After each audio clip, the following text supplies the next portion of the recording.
Get comfortable with English and Comfort Zone. This is your English listening practice podcast to help you learn and improve naturally. Forgetting words isn't just frustrating, it makes you doubt yourself. Do I really know English? Did I ever learn this word? And what if it happens during a conversation? You're talking, everything's going well, and then, what was that word again? But forgetting words isn't a language problem, it's a brain problem. And today, we're going to hack your brain so it stops happening. Because sometimes the issue isn't that you didn't learn the word, your brain just doesn't pull it up when you need it. But that can be fixed. We're not talking about memorizing endless word lists here.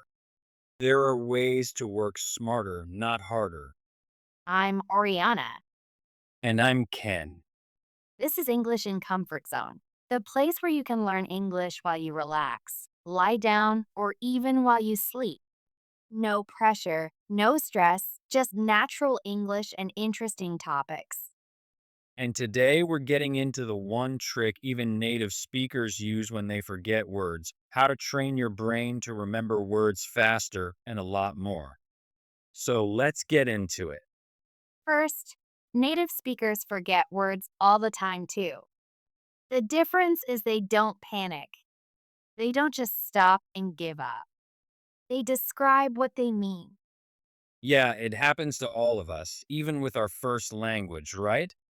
Like if they forget the word hair dryer, they'll just say, "Oh, that thing that dries my hair." You know, the hot air thing. They try to explain what they mean. Or if someone forgets ladder, they'll say, that thing you climb when you need to reach something high.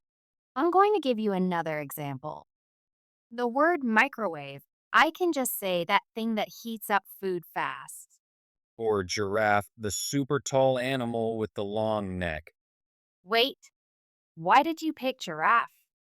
When are you ever in a situation where you forget giraffe and need to explain it? I mean, you never know. Maybe I'm at the zoo. Oh, of course, of course. But you get the idea. You don't stop, you just describe things until the word comes to you. So, why do people forget words in the first place? Because of how they learn them. A lot of people memorize words, but they don't learn them. That's the difference. Sometimes it's not even forgetting, it's just that the word never really stuck in the first place. Memorizing is like cramming for a test. You might remember the word for a day, but then it's gone. But how can we make the words stick? Sometimes you don't forget words, you just never actually use them. True. Imagine you spend hours memorizing a list of cooking vocabulary. Then one day you need to use those words and nothing. And then you start thinking, wow, am I just bad at this? But that's not the problem. The problem is you never said those words out loud. Let's say I memorized a bunch of cooking words. What should I do next? First, say them out loud. Check the pronunciation. Repeat them. Get comfortable with how they sound. Then give yourself a small test. Go to the kitchen, start cooking, and say what you're doing. Like, I'm going to make an omelet. I got my eggs. I just need 2 eggs. I'm looking for a pan. Oh, here it is. I heat the pan, put some butter, crack the eggs. I grab the spatula. I flip it. I need a plate. So you're not just thinking the words, you're using them while doing the actual thing. And that's what makes them stick. When you connect words to actions, they become natural. Yeah, because now every time you cook, those words come back automatically. So the best way to do that is to connect it to something real. Instead of memorizing umbrella from a list, think about the last time you actually used one. Picture yourself holding it, opening it in the rain, shaking off the water before you go inside. The brain loves that stuff. It remembers things way better when there's a real connection. That's why just reading vocabulary lists doesn't work for most people. The words don't mean anything to them yet. So if you want to remember stove, don't just repeat stove, stove, stove. Imagine yourself cooking, smell the food, feel the heat.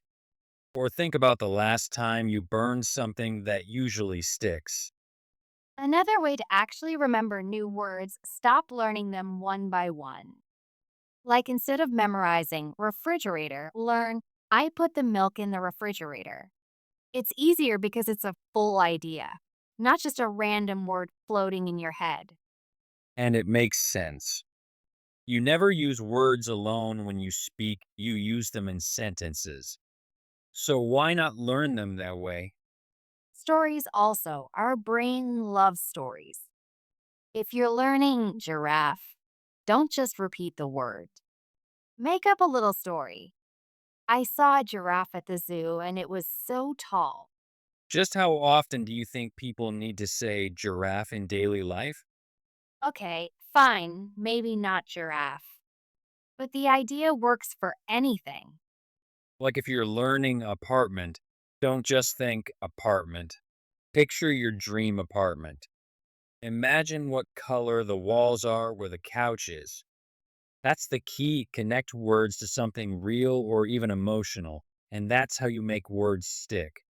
You don't just study them, you live them.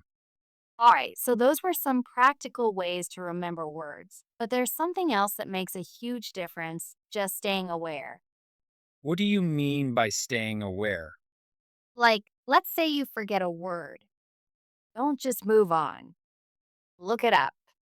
Grab your phone, check it quickly. Have an app ready, something offline maybe, a translator or a dictionary. That's so true. Also, don't feel bad if you have to check the same word more than once. That's normal, right? If you forget a word today and check it, and then forget it again tomorrow, check it again. There's nothing wrong with that. The more you see it, the more it sticks. It's like filling your brain with words over and over until they stay.